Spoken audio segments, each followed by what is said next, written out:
Hi, I would like to start by thanking the selection committee and my nominators for the incredible honor of receiving the Jeff Elman Award for Scientific Achievement and Community Building. I had the pleasure of meeting Jeff in 2008 when I was interviewing for a job in his department of cognitive science at UCSD, but unfortunately we didn't get to talk very much. It was around the same time that at a different institution I almost lost a job offer because of my activism.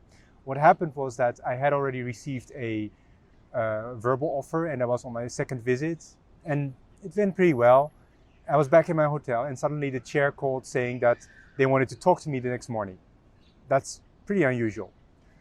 So I went and they said, Weiji, I've heard some concerns that you are doing a lot of extracurricular activities and maybe because of that you will be a better fit elsewhere. Wow, that was pretty shocking.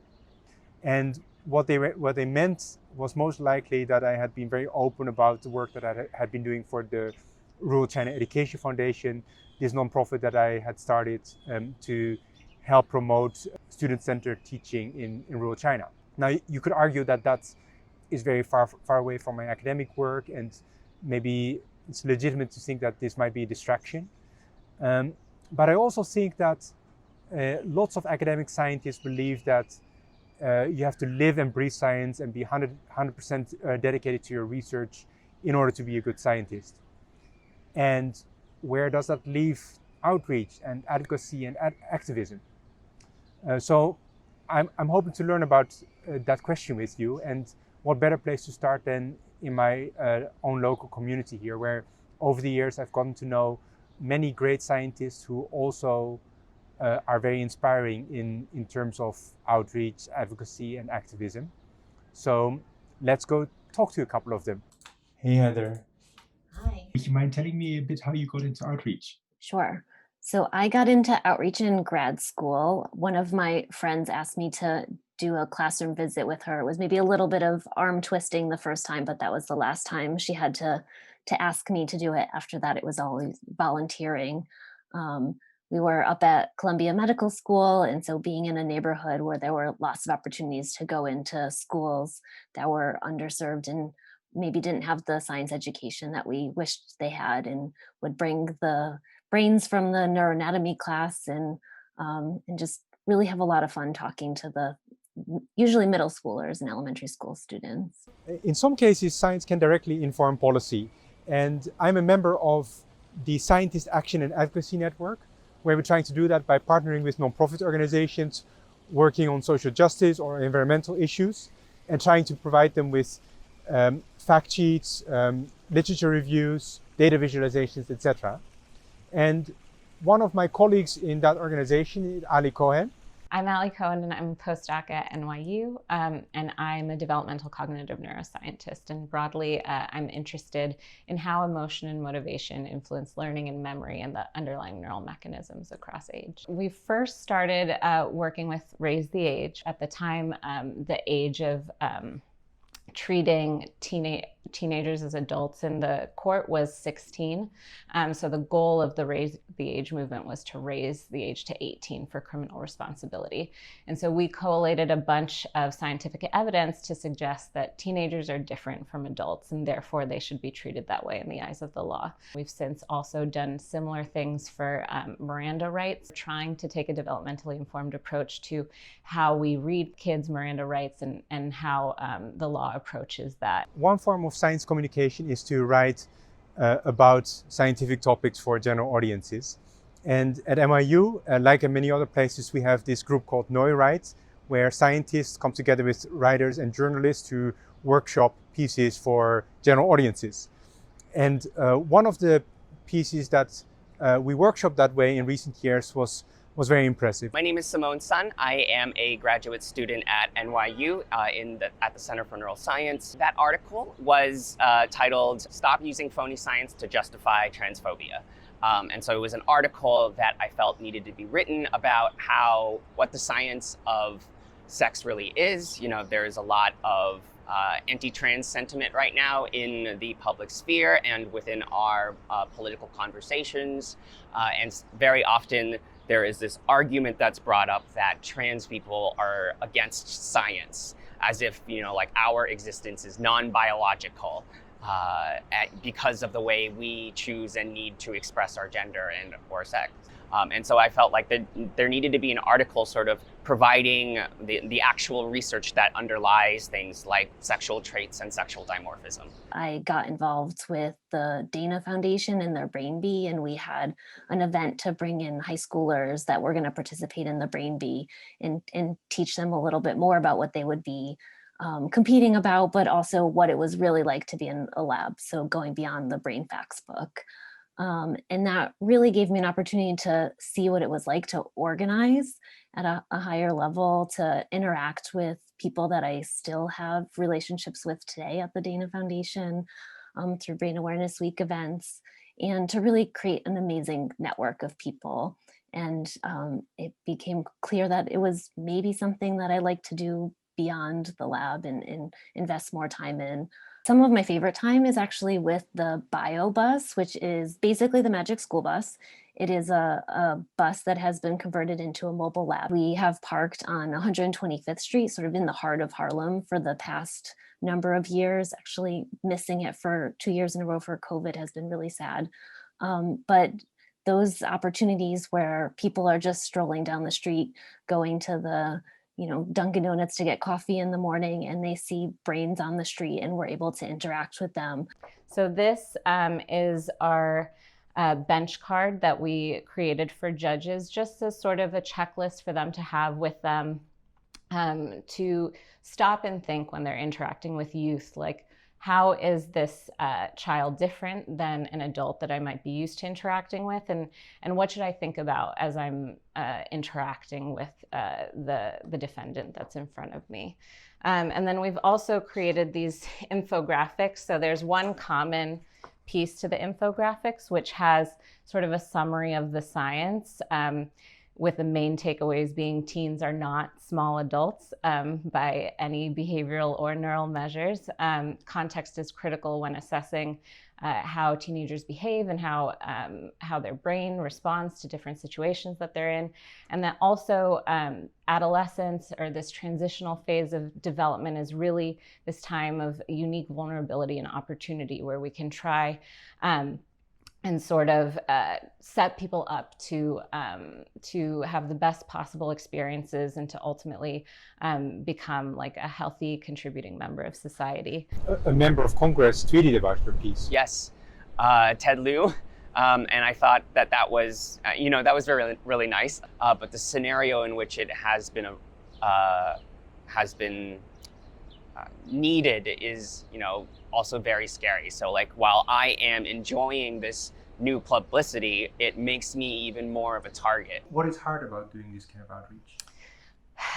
A few things, I guess. One is, how receptive is the audience going to be? So generally speaking, judges and defense attorneys seem to be quite receptive, whereas prosecutors are a little bit less receptive.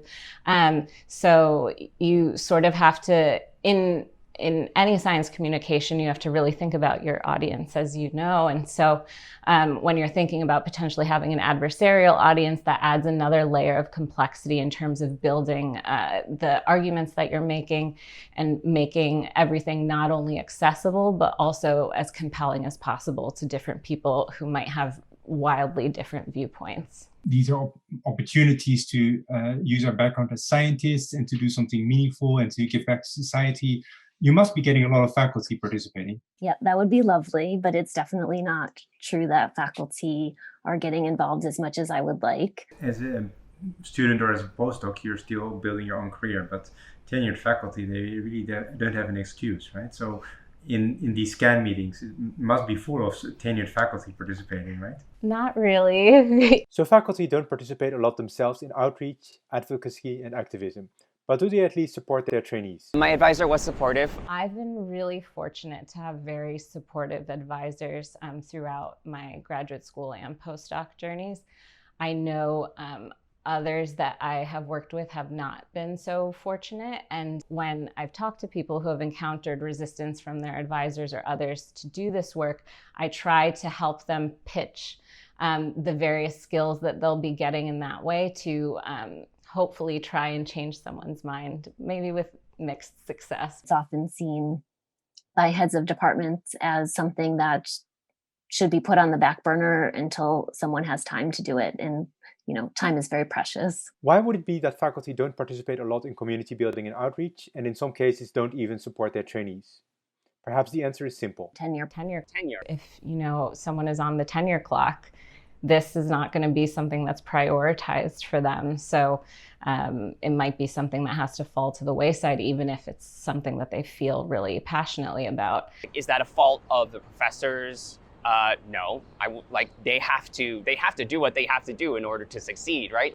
Heather, Ali, and Simone are correct, because what counts for tenure and promotion, at least at most major research universities, are papers, grants, that you show up for teaching, and that you serve on committees. What doesn't count is pretty much everything else: high quality teaching, high quality mentoring, outreach activities, writing about science for general audiences, advocating for science funding, promoting science-based policies, or efforts to improve diversity, equity, and inclusion.